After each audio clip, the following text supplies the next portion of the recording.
something when they get on that meth. And a lot of them dudes used to be sending their girls up in there thinking they go get their right card. She been already done what you go do before she even come out and bring you them kibbles and bits. That's right. That's right. Mm-hmm. And did something else up in there too. Yeah. You know what I mean? Yeah, 483. I know about to get it. Told about. And you run into her. No, my woman don't mess around. Shoot, you I crazy. just had her, man. What are you talking about? Crazy. Slave to our freedom.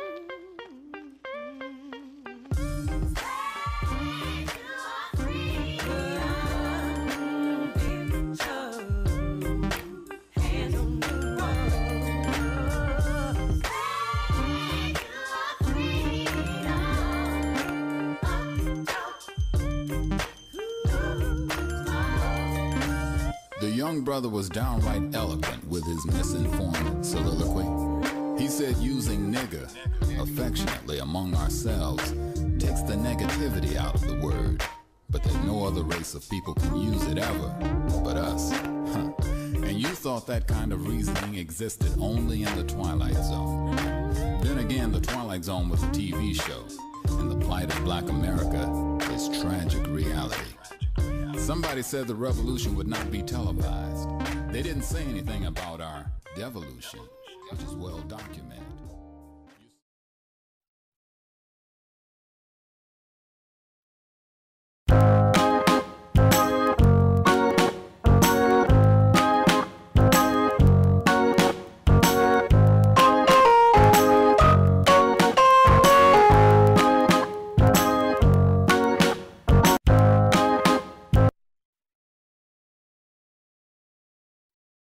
Inconstancy is powerful in the heart of man. Intemperance sweat it whither it will. Despair engrowtheth much of it, and fear proclaimeth.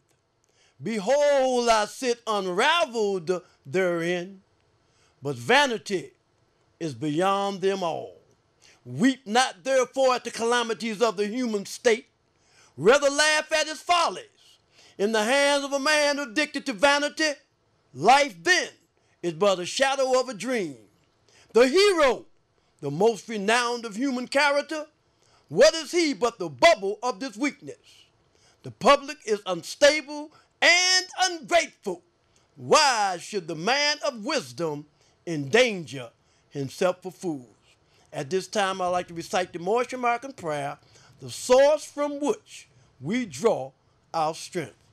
Allah, the Father of the universe, the Father of love, truth, peace, freedom, and justice.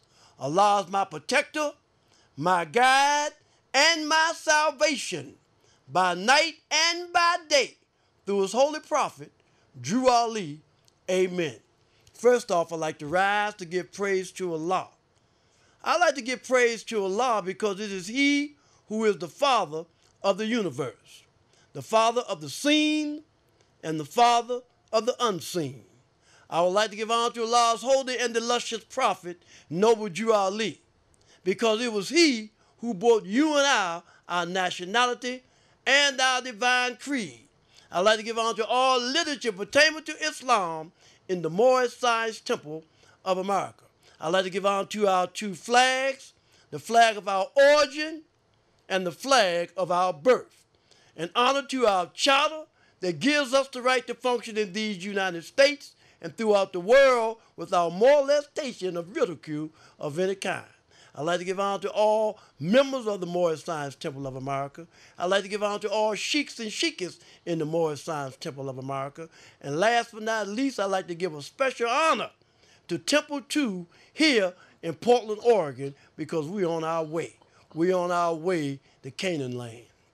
Praise Allah and honor to the Prophet, Noble Drew Ali. At this time, I'd like to read from the Moorish Holy Quran that was divinely prepared by our Holy Prophet, Noble Drew Ali, for our earthly and our divine salvation. At this time, I'd like to read from chapter 6. The Quran more. I'd like to read from chapter 6, and I'm going to read from verse 11.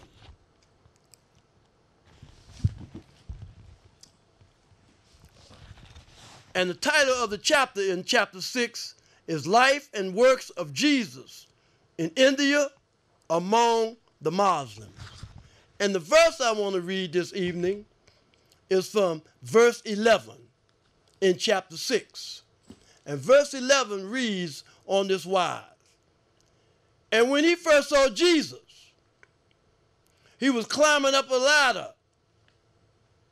and he carried in his hands the compass, the square, and the axe. Thus we just had a reading of the Moorish Holy Quran, divinely prepared by our noble prophet, Drew Ali, for our earthly and our divine salvation. The reason why I read from chapter 6 today, verse 11, is because of our brother that's here on the show, Brother Lynch-Bey. And when you look at chapter 6 and what I read, it said when he first saw Jesus, it said Jesus was climbing up a ladder, and he had three things in his hand, which was the compass, the square, and the axe. And when you meet a Moorish American Muslim, he too supposed to have those same three things in his hand, which are the compass, the square, and the axe, because we are building the temple of perfected man, a temple that should never be destroyed. And if Jesus had three things in his hand, there was the compass. And Noble Drew Ali taught us in chapter 5 that we use the compass to draw a circle around our passions and desires to keep them in the bounds of righteousness. We use the square to measure all our lines, to straighten out the crooked places of the way, to make the corners of our conduct square. And we use the axe to cut away the knotty, unuseless, and ungainly parts to make the character symmetrical.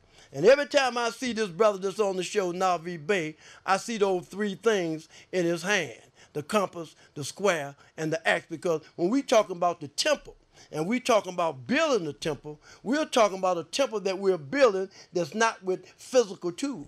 We're talking about the tools of the workshop of the mind, where things are made of thought and where we build up character. On that same note, in key 58 of our 101 questions, it says, where did they go? And the answer is, they went into Asia. Now let me explain that. They went into Asia. Why did we go into Asia? We went into Asia because of disobedience. We fell from the spiritual plane to the plane of soul to the plane of things made manifest. The plane of things made manifest is Asia. Now we say that the whole world once was called Asia. Now it's Europe and Asia. And you know, we said the other week that in the Bible, they talked about the 7 churches that was in Asia. And the reason why they talked about the 7 churches that was in Asia, because Europe at that time was not even in existence. So everybody, they called themselves European or Asiatic. The whole world once was known as Asia. Now, I ain't gonna do no lot of talking. I want to say some things. But I'm going to get ready to put my brother on this dial plate, because I'm honored to be able to be in the presence of a brother from Portland, Oregon, with the wisdom and the character that he possessed. And this brother has been through a lot of trials and tribulations lately. And a lot of times when we go through trials and tribulations, we take it as negative. But see, we have to understand that Allah will put no more on you than you could bear. And if you say that you love Allah, don't think that you're not going to be tested, because we all going to be tested every step of the way. So at this time, I want to call my brother and my friend to talk to you about the Moorish Science Temple of America, his prophet Noble Drew Ali, and his upbringing right here in Portland, Oregon. Now, I got to say this before I call.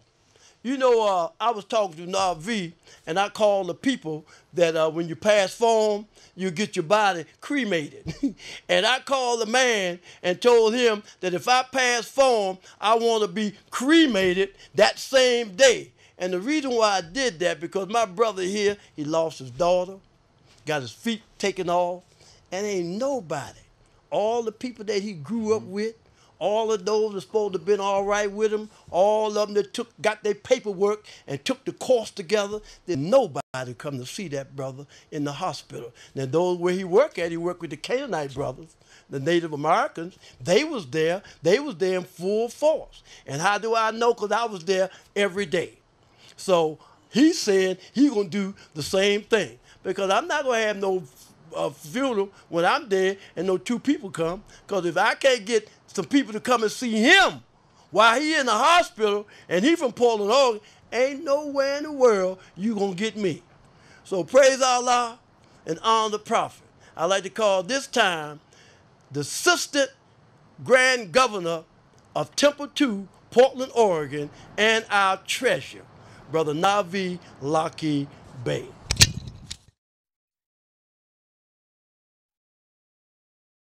Praise to Allah. I'd also like to give honor to everyone that the Sheikh gave honor to. And I was thinking, that about we have members of Temple 2, the Thompson-Bey family, and they just recently come on board, and they were talking about taking all the trophies and everything out of Matt Dishman. And then, there's a brother that got together and he petitioned, and they got to make sure that they didn't take them out. But they have everything going on at Matt Dishman for the Europeans, but they don't have basketball for the children. And the Thompson-Bey family, they got together and they brought basketballs and donated them to Matt Dishman. And the Thompson-Bey family is from Temple number 2 right here in Portland, Oregon. And that was pretty good for them to do that. Nobody asked them to do it. They just saw the need and they done it, which was great for the Thompson-Bey family. And, I had talked about how, the minorities, they had money set aside and allocated for them to go and put up buildings here in Portland, Oregon. But as a result of the minorities not knowing about this money, the money got allocated to the Europeans. And the Europeans came in and said, hey, if they're not using that money, how come we can't use it? How come we can't get that money? And so that's what happened. And next thing you know, you see all these businesses going up on Alberta Street. That all was done on minority money. Money that we as Asiatics could have went and got. And you can't tell me that there's none of us out of that 2% of us that are here in Portland, Oregon. You can't tell me that there's none educated enough to run a business. There has to be enough, because I know there's over 100,000 of us here. And you can't tell me that there's not enough people with enough education that they could have run a building and a business out of that building. Excuse me. But, so, we have to be careful, because a lot of things that we've been told is not necessarily true. And a lot of things have been held back from us, And that's just like when I ask people, I say, okay, well, who was the first president of the United States? First thing they want to tell me is George Washington. And I'm like, wait a minute. Now, when George Washington was crossing the Delaware, who commissioned him? Because he was just General George Washington at that time. And so then, they are totally unaware. And so I had to let them know that it was a man by the name of John Hanson. And John Hanson was the first president of the United States, and he looked just like me. He looked enough like to me, he could have been my brother, And that's it's pretty bad that, you know, they don't let us know what really happened back in history. But yet and still they let us know his story. Not history, but his story. And so, you know, and I'm here,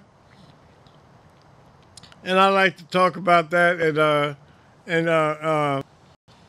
also talk about, you know, there's been a lot of people that have taken their lives through suicide. But a lot of times, you know, this medication that they give people that have mental disorders, a lot of that medication has suicidal ideation. And sometimes they'll put you on that medication knowing there's a possibility that you might harm yourself. And that's not good, because sometimes they'll take you off, excuse me, and then other times they'll put you right back on the same medication that they say has suicidal ideation.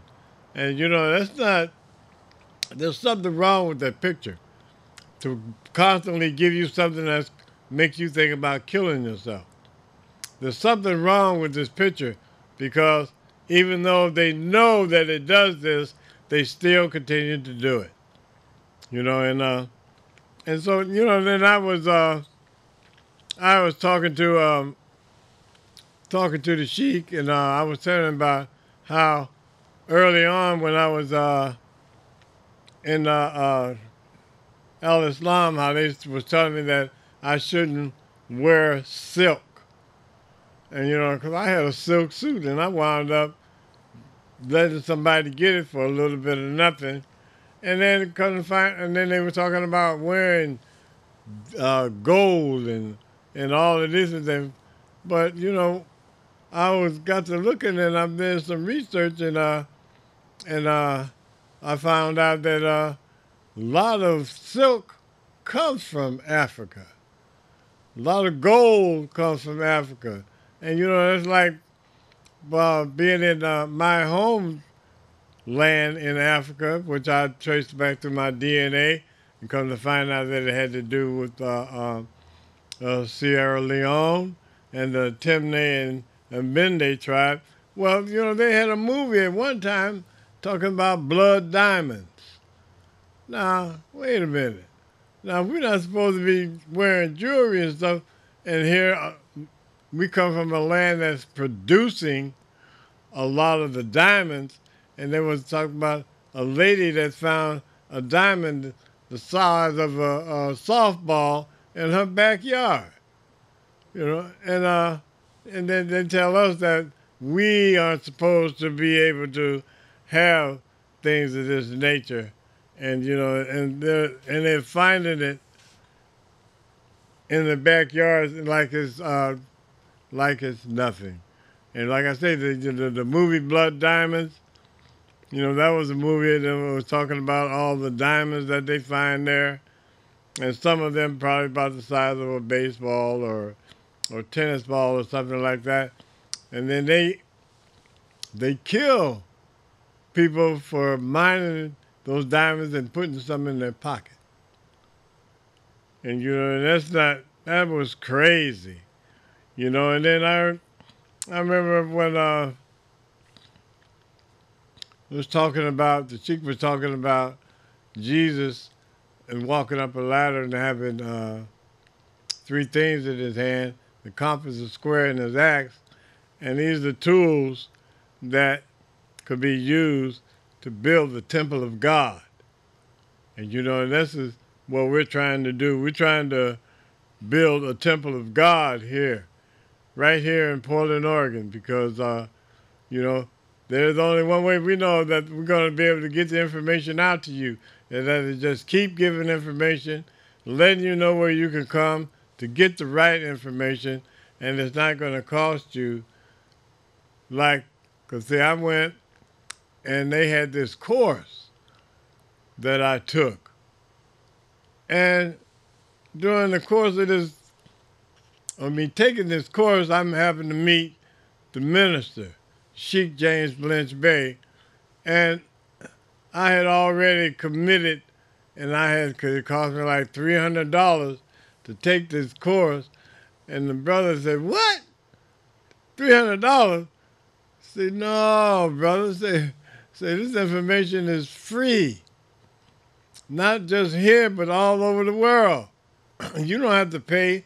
And what did you get? Oh, you got some fancy papers that with seals and all of this kind of stuff. He said, "No, brother." He said, you've been bamboozled." He said, like, remember what Malcolm said about how we've been bamboozled?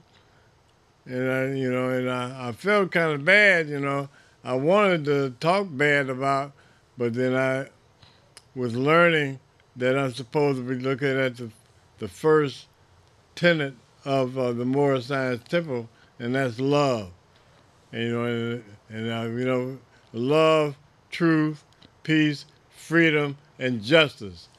And this is what because we have a flag.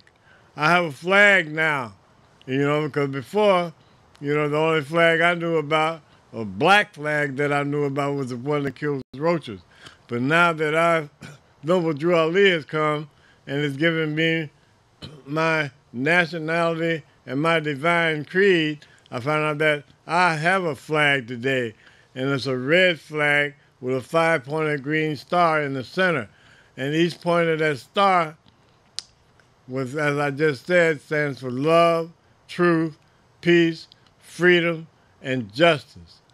And I'm okay with having a flag today. I feel better about myself. Even though I traced my DNA back, and it said that, the majority of the folks there were Muslims, and now that's primarily who they brought to this country. They didn't bring no Christians here. Only reason a Christian would come over here on a ship was if he was an indigent servant, or that he had to work off a debt that he owed. But most of our people that came over here, they were Muslims. And Islam was a religion. But now you come over here and you get beat all of that stuff out of you. Alex Haley was not the only Muslim that came to this country. The majority of us came to this country that were Muslims, and we studied Islam. And if you look it up, most of us came from West Africa anyway. Didn't hardly nobody come here from East Africa. The majority of the folks that come here as slaves were East Africans. Excuse me, West Africans. They weren't East Africans. And, in mine, on my father's side, we were part of the Moors that went into Spain in 711. And we stayed there, and we taught people to have agriculture. We taught them how to have running water to their aqueducts. We taught them mathematics. We taught them all the things that they did not know, because they were still using outhouses. When we came along and had running water to our aqueducts, and that meant that we had running water to our bathrooms. And, and then here they want to tell us that we were not intelligent people. That's not true. You need to look at history, and you'll find out that we taught them civilization. We taught the European civilization, because before we come along, they had all the animals in the house with them. And then we come along, and then now they got corrals, because we gave them corrals. Get them animals out of the house. No wonder y'all always sick all the time, because you got those animals living in there with you. And, we had street lights, air conditioning. These are all the things that we gave the European when we went into Europe. And not into Europe, excuse me, when we went into Spain during the year 711, and we stayed there until 1492 when we fell in Grenada, Spain. And that's why we came and we fought and we fought and we fought, but you know, the main thing, we had put so much money into the architecture until, you know, we didn't really take the time to put a lot of money into our military. You know, we had like a skeleton crew military, but you know, and then we fought and we fought, we got run out of there, we got run into Germany, and then when we were called the Black Lemurs, and then we got where we finally wound up was in South America, where they came up with the Olmecs and the Washita. And there's a place that's called Poverty Point in Louisiana, where you can still see the remnants of our civilization. And when you look at where Congress, the way theirs is set up just like ours was. You know, because they've copied a lot of things from us. A lot of information they've copied from us. And, you know, because when they came in with Mark Anthony and all them went into Egypt, you know, and then they destroyed the libraries, you know. And I recall I was watching TV one day, and Anwar Sadat, you know, I've mentioned this before, that Anwar Sadat said that he was the last true Egyptian. And, you know, and he was assassinated, you know, because they didn't like him telling us that he was the last true Egyptian because he looked like me.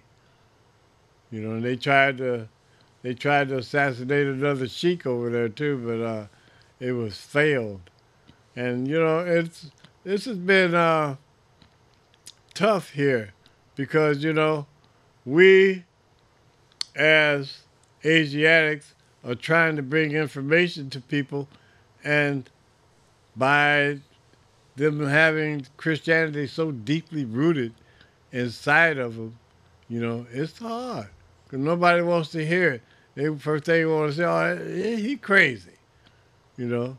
And then, you know, they want to use all them derogatory names, and all them derogatory names delude to slavery, like Negro, colored, black, African American, you know.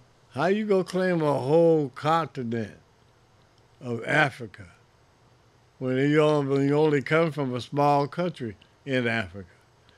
You know, so you need to be careful about what you're listening to and who's telling you this or who's telling you that, because they might not be giving you the right information.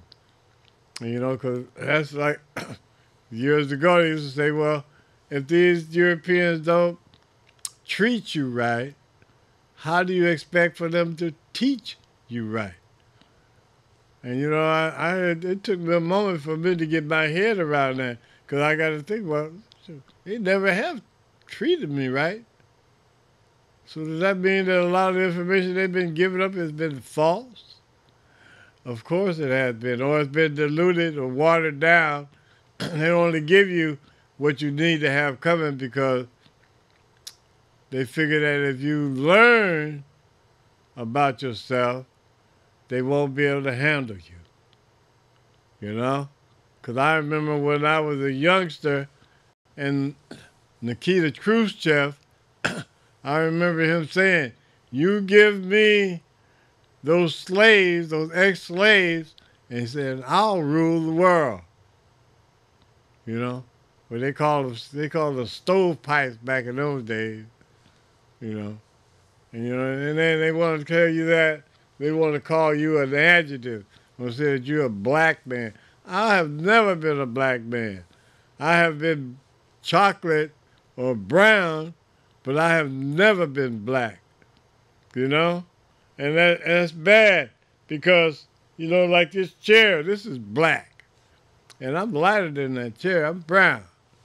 And, you know, they always want to give us different things that aren't true, you know, because I remember, I might have mentioned this the last time I was on the show, I remember about in Jeremiah chapter 10, and it talks about that tree, that Christmas tree that everybody be running and flocking to put up in their house every year.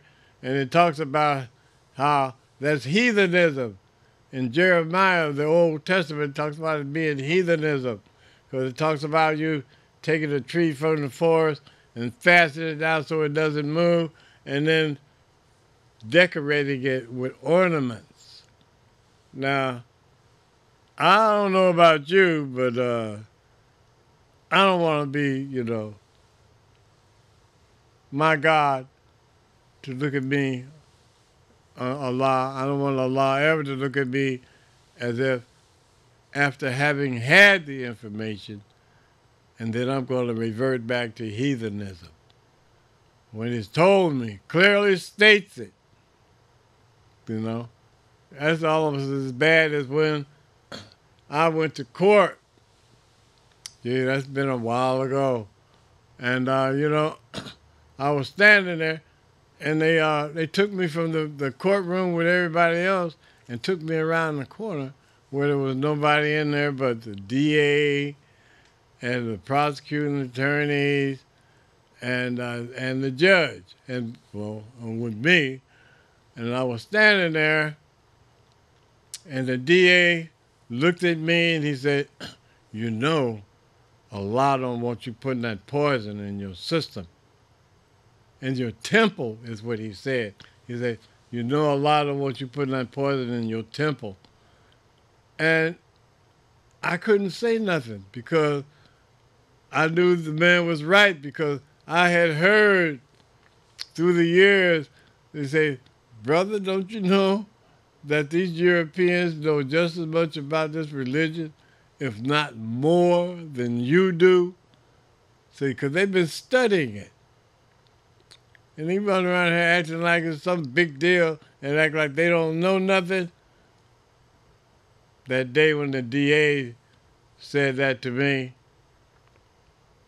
I couldn't say anything. I dropped my head in shame, because here this man was, I'm thinking that he's just a Christian and he's telling me things about my religion that he shouldn't have had to tell me, because I should have known. I should have been living it.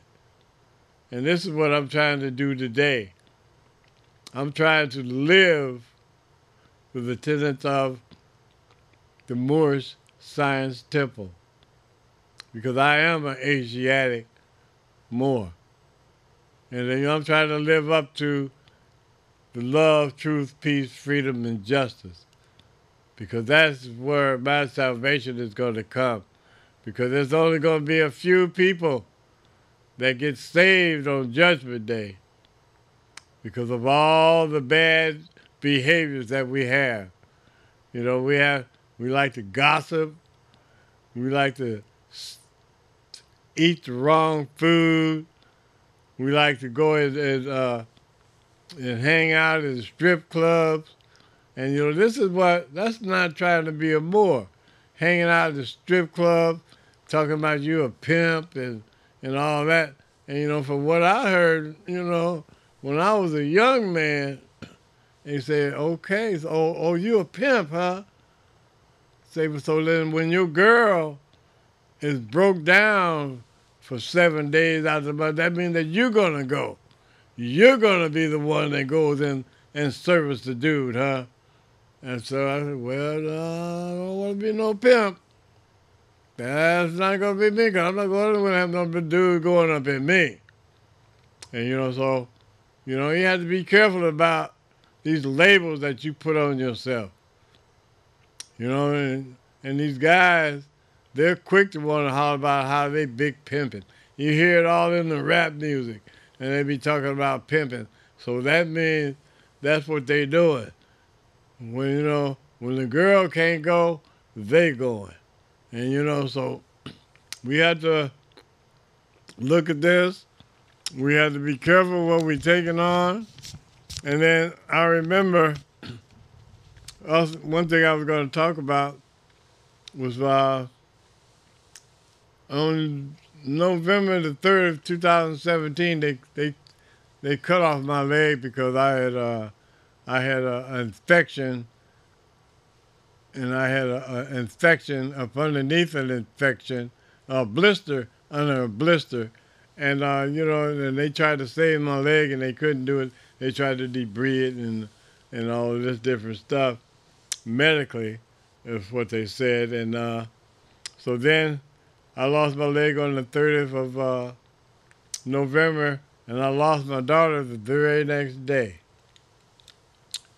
My baby girl, and I've been I've been going through and having to get some mental health, because I had to have somebody to talk to that was impartial, that wouldn't be going back and running back and laughing and putting all my business all out in the street.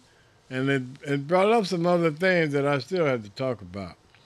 And I was telling the sheik, a couple of weeks before then, I said, well, I said the Quran says that Allah ain't gonna put no more on you than He thinks you can stand. He said that why do you say you believe and not be tried or tested?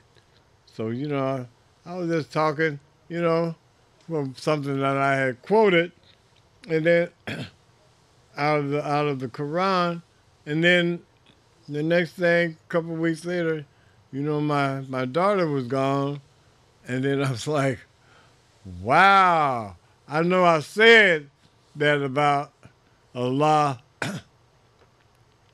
believing in Allah and not be tried or tested, but I didn't really mean it like that. But yeah, so that was a test for me, and these first couple of days were not easy days because they had been medicated, and and I was thinking about going on and going off and joining my child until that little quiet voice spoke to me and said, what are you trying to kill yourself? What are you doing, Naveed? And so I had to stop and think about what I was doing, and so I had to voice it.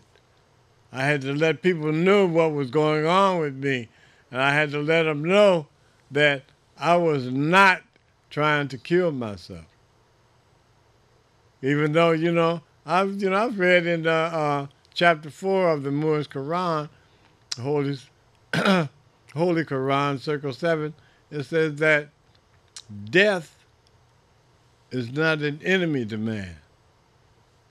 And then, I was thinking about some of the things that my auntie used to tell me when when my other aunt had passed. She said, baby, she said, back in the day when I was coming along, she said, when you come into this world, that was a time of sorrow and grief, because now you got to go through all these different things in life, all this stuff that's going on, and you got to go through it.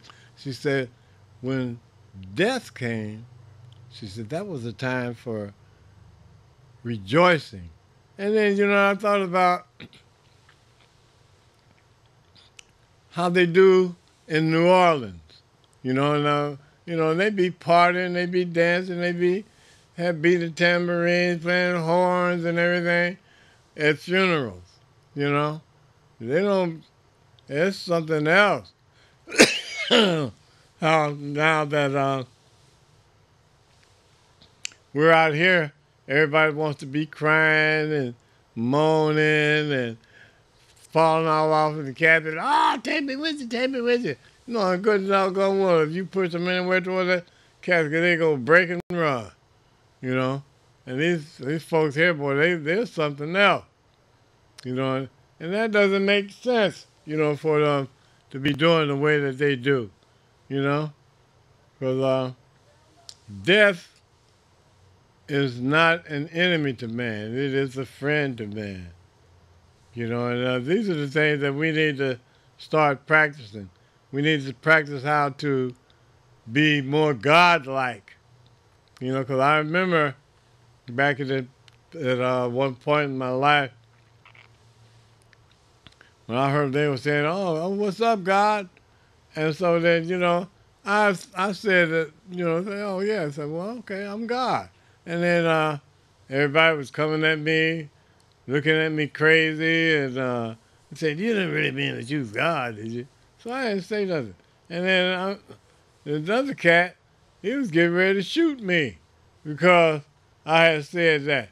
And that's what the Muslims, they used to call each other. They used to say, "What's up, God?" And and so and I was just going along with what they were saying, and then it almost cost me my life. But I'm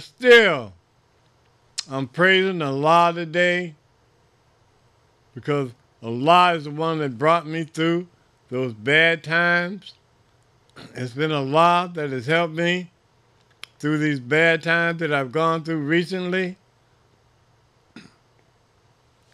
And I'm loving Allah, and I'm honoring the Prophet Noble Drew Ali because he came and he brought me my nationality and my divine creed, So that, because like I said before, they were calling us 3/5 of a human being.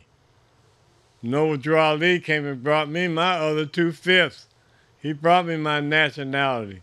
And Noble Drew Ali brought me my divine creed. And, and my flag, that red flag there with the 5-pointed green star in the center, is over 10,000 years old. So I have a flag today. I have my nationality today. And I went out of town and I heard we were talking, and this one European lady said, "It's about time."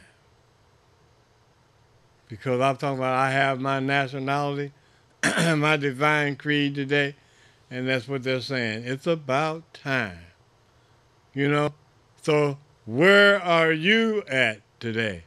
Are you looking to get your nationality, your divine creed? Are you tired of all the abuses that have been put upon you because you are hanging on to old ideas? Excuse me. Old ideas. Negro, colored, black, African American. All the names that allude to slavery. Or are you going to come on and get on board with Noble Drew Ali? And right here in Temple Number 2 in Portland, Oregon, where we're teaching you to have your nationality and your divine creed. We're coming and we're teaching you to be whole, because 5/5 is a whole in mathematics. And this is what we're teaching here in Portland, Oregon. And it's not going to cost you $300, but you will have your nationality card. You will have a card that shows and explains to anybody that needs to know it that you are a member of the Moore Science Temple. And somewhere I heard that, some folks are telling you that you don't need a driver's license. Well, that's not me, because I have a driver's license and I have insurance, because I'm not taking no chance on police stopping me and taking my vehicle for not having insurance or for me not having a driver's license. I am not going to do that, because I'm going to be a part of this government. I am a citizen of this government, because just because you're born here don't make you a citizen. You might want to check out what's really going on, and then you will find out what you really need to have. And yes, you still need to have a driver's license, as I stated earlier. And you still need to have insurance, because You don't. What happens if somebody run into you and they don't have insurance? You might want to think about it, because you got to have something that says that you have uninsured motorist endorsement on your driver's license and insurance as well. You know, because it's not funny.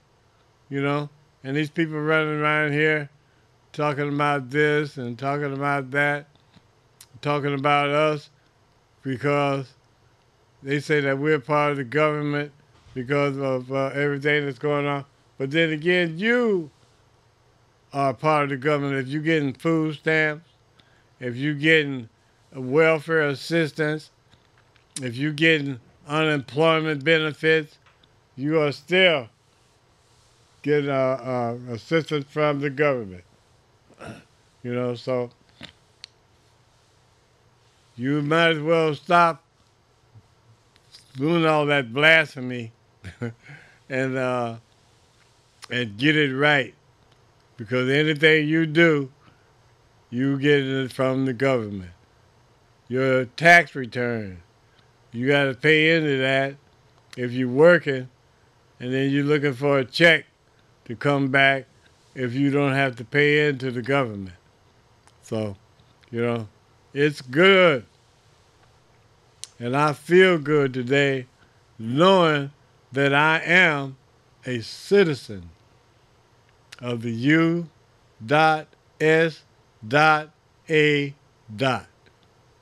You know, and that is me. And I'm never going to go back to doing the things I used to do.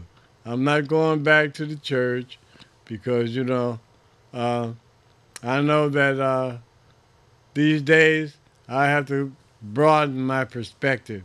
I have to not only look at Jesus, but I have to look at Muhammad, Buddha, and Confucius. You know, because those are only some of the prophets that I have to look at, because, you know, there was Abraham and Jeremiah, you know, and the Psalms of David. You don't have to look at all the, and Proverbs. You know, I have to read this stuff, you know, because I remember the 23rd Psalms talks about the Lord is my shepherd. Well, okay, now it's about the Lord is my shepherd when they're doing the Psalms of David. Well, Jesus wasn't born.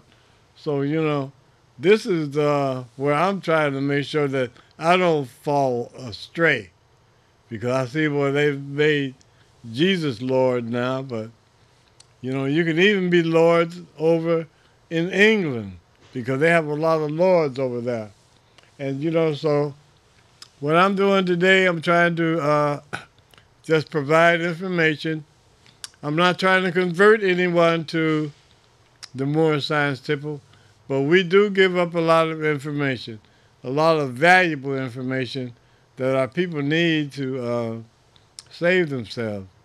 Because the Noble Drew Ali said, if I can get you to think, you can save yourself. So, you know, this is what I'm trying to do. I'm trying to be able to think, trying to use my 7 senses and not just my 5 senses. I'm trying to be able to live a life that is God-like today, because I don't want to be caught out there. And like I said, I don't want my Lord to come to me and say, well, why didn't you do what you were told? See, a lot of it was just information being provided to you. Why didn't you follow it? Why do I have to come and now you want to tell me you want to get into heaven? But no. And that's another reminds me of, I remember the Temptations used to sing, say, you make your heaven and hell right here on earth. And, you know, so I'm going to get ready to bring the Sheik back on so, you know, that he could be able to close and help us with us knowing just a little bit more information about what we need to know. And that would be really good, because I've learned a lot since meeting the Sheik, because he's given me a lot of information. You know, a lot of the information that I've been given, I couldn't have got it anywhere else because I didn't get it when I was paying all that money. I didn't get the information that the Sheik was giving up.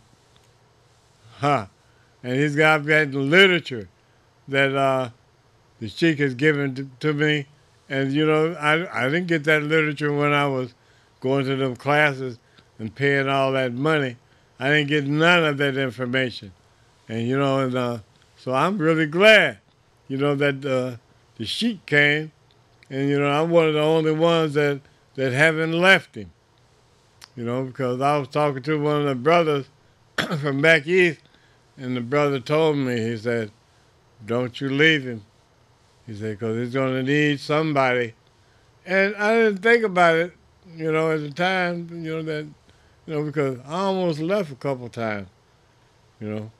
But then every now and then I'll think about something that this brother said, this brother Lydell, and, you know, I'm grateful to that brother today, because if it hadn't been for that brother, I wouldn't have stayed around and got the information that I've gotten, you know. Because I remember when I saw the brother last, we was in Chicago, and, you know, when I went to visit the prophet's grave site, you know, and that was really astronomical for me because, you know, they talk about it, but then who has actually had the nerve to be willing to go and look at the prophet's grave site and see where the prophet was buried, you know? And I remember, you know, coming back from, you know, when we were getting ready to leave Chicago, you know, after riding around there, they were looking at the police carrying AK-47s and AR-15s. And I'm like, wow, this is a really tough place, the south side of Chicago, what Lou Rawls used to sing about. And and then I remember they stopping us and telling us about people that we were associated with. Because, you know, I didn't know at the time, but, you know, I was out sitting outside talking to this brother, and then come to find out later that was gang territory. You know, so I'm like, wow, nobody told me this. But anyway, you know, I'd like to be able to bring back my minister so that he can talk to you and close out, you know, the show and everything so that he'll keep giving up this information to you. And I'd like to bring back James Lynch, Sheik James Lynch-Bey. Praise Allah, Ma. All praise is due to Allah. You know, it reminds me of Jesus. You know, when Jesus was with his disciples at the Last Supper, we all thought while we was Christians that they were talking about some physical food. But they was talking about food for thought. Now, I want to share something with you. I just got this from out there. It's always something. I want to share this because Brother Navi was talking about the money that's for minorities. And I just got this piece of paper out there. This piece of paper I have right here. Can you tune in on this? Can you tune this on this, brother? This is some paperwork. It's talking about Space Wanted. And it's talking about from October to November, then from April to May. And when he was talking about, it said down here, a 501c3 nonprofit. So you have a lot of buildings. You might have buildings that belong to people, and each year with these buildings, they have to pay taxes. But through this 501c3, these people, because they are talking about a performing arts studio, and they are telling the people to let them use this building that's not being used by you, and what you could do at the end of the year, you could write it off as taxes. Because most of us that's renting these buildings, when we leave the buildings, we don't get no dime for it at all. When you have a house, you do get equity. So I'm looking at this, And I'm looking at the European nations, how they use these 501c3s to aid and assist everybody else. And you got brothers and sisters running their mouth. Basically, I say running their mouth because you don't know nothing about the 501c3. You haven't even investigated. But you got one of those knuckleheads that's your leader that's telling you that you can't get finance to aid and assist fallen humanity, but they give you a nickel bag of weed to sell. So we have this here, and there's a lot of different lessons on this 501c3 that we're teaching here in Portland, Oregon. And I guarantee you, in the next so-and-so, because we putting our team together. I thought it would take me less of time than it have, but we got a team that we putting together. And this team that we putting together is going to be just like I said about Navi. When you see them, they're going to have three things in their hand: the compass, the square, and the axe. And if you ain't trying to demonstrate the gospel with Drew Ali out front, then don't even come over here.